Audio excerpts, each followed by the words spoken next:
Looks Maxi community, everybody is so obsessed with the facial harmony. How attractive are you from 0 to 10, all this stuff. But the thing is, modeling agencies, they don't really care about that. If they see some key features with you, your face, your overall look, they will want to hire you and you will be getting work as a male model. Now, as a model myself for nearly the past decade, I've worked with some really big companies such as Heineken, Polo, Bose, companies like this. And I'm going to teach you exactly what features you need to focus on in order to get signed in 2024. Without further ado, let's get it. It goes without saying that you need two key features that literally rarely anybody ever has these days, and it's going to be hollowed cheeks and a crazy chiseled jawline. Now, this is one thing that everybody says, oh, it's just all genetics, blah, blah, blah. No.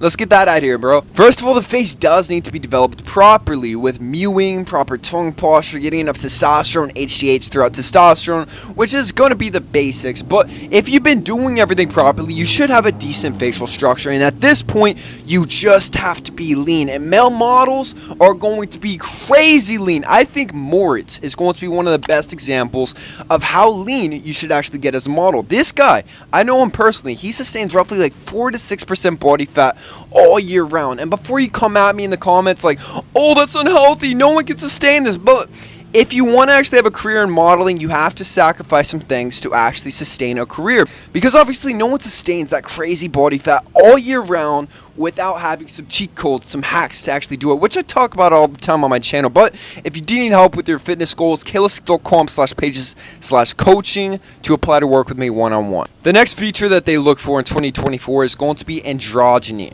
So this means that your face is not overly masculine. If you have not noticed, a lot of male models these days, they almost look like aliens. Like, their faces, they're very unique, they're very striking, and a lot of male models honestly aren't even conventionally attractive. Their facial features just garner so much attention that brands want to work with them. So if you have a face that's naturally more feminine, a more pointed chin, just more feminine facial features, then you will do very well in this industry. But if you just naturally have a super masculine, broad jaw, broad butt chin, you probably won't do as well. You need some feminine features to actually succeed in this industry, because a lot of it is unisex. A lot of the modeling industry is quite honestly a little bit feminine. So if you don't have that little feminine touch to it, at least, it will be harder to succeed. Unfortunately, if you actually want to do runway, you want some big jobs in this industry, you do have to be at the proper height. Now, the proper height for modeling, if you want to do high fashion, you want to make it big, is between 6 foot and 6'3". Now, if you're a little bit lower than 6 feet tall, you can fib a little bit. Typically, modeling agencies will never ever measure you, but this is only like if you're an inch shorter. Like Jordan Barrett, for example, is not, I believe it says 6'2". That's what he's listed at, but he's not 6'2". He's closer to 5'11", stuff like that. So you can fib a little bit, but if you're authentically below 5'11", it will be quite difficult. Now, over 6'3", once again, is quite difficult. I'm 6'6".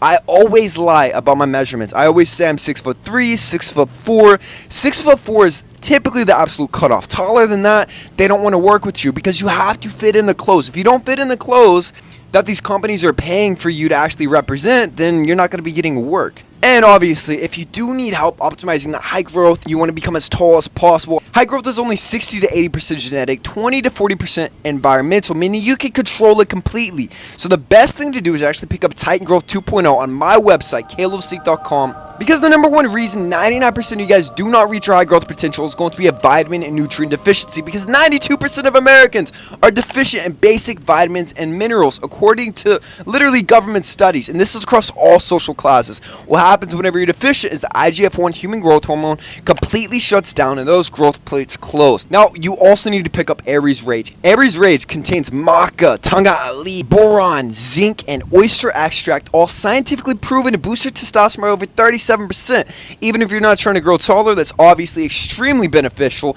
And don't forget to join Kalos Academy, kalos.academy, where I have over 50 students looks maxing, growing taller, and they're getting better with their dating skills more than ever before with all of my master classes within Kalos Academy. Right now, I have over 5 hours worth of content. You have to sign up right now, kalos.academy. Another feature no one really thinks about because it's such a small thing, but I can't tell you how big of an impact it makes, is going to be darker eyebrows. Really thick, masculine eyebrows. You look at all the male models, they've got thick, masculine eyebrows. And the best way to actually do this, you got to do two things. Number one, you need more density. So you can do this with a couple things. So you can derma roll about 2 to 3 times a week, and then you add on some minoxidil or rosemary oil. This will help actually grow it and make it more dense. And then number two, you got to change the color. Like for example, my hair naturally is dirty blonde, so my eyebrows are dirty blonde. But to get the contrast, to get those dark eyebrows that really gets the attention, I dye them black. This way it actually increases your appeal like crazy. Overall, it makes you look more attractive, and modeling agencies are really into it. I started getting way more jobs after I just started dyeing my eyebrows. And last but not least, you will never, ever see a male model with pimply, just disgusting skin. You gotta have that glowing, radiant skin that all the other models do. Otherwise, you won't get signed, you won't get any contracts, nothing. So the best way to actually have clear skin is going to be health optimization, because the skin is the largest organ within the body. So if your health is crap, it will show in the face. Look at anybody overweight, obese. Their skin is always trash because they take in so much trash. So you have to start intermittent fasting, eating cleaner, healthier. I noticed my skin got way better after I switched to the carnivore diet. And then obviously you need a killer skincare routine, but you don't want one full of chemicals. Like, I hate all these American companies with all the chemicals, BS, everything. So you got basically two options in terms of skincare. First of all is obviously mine on kalosique.com, which is all natural, no chemicals. It's all plant extracts, everything scientifically proven to give you really good skin. Or number two, the Korean skincare. Personally, I'm on a mixture of both because I love my own products, but I also love the Korean skincare. Like, they're freaking hard to beat and they're cheap at the same time. But that's it. Subscribe if you're new. I love you with all my heart. Peace.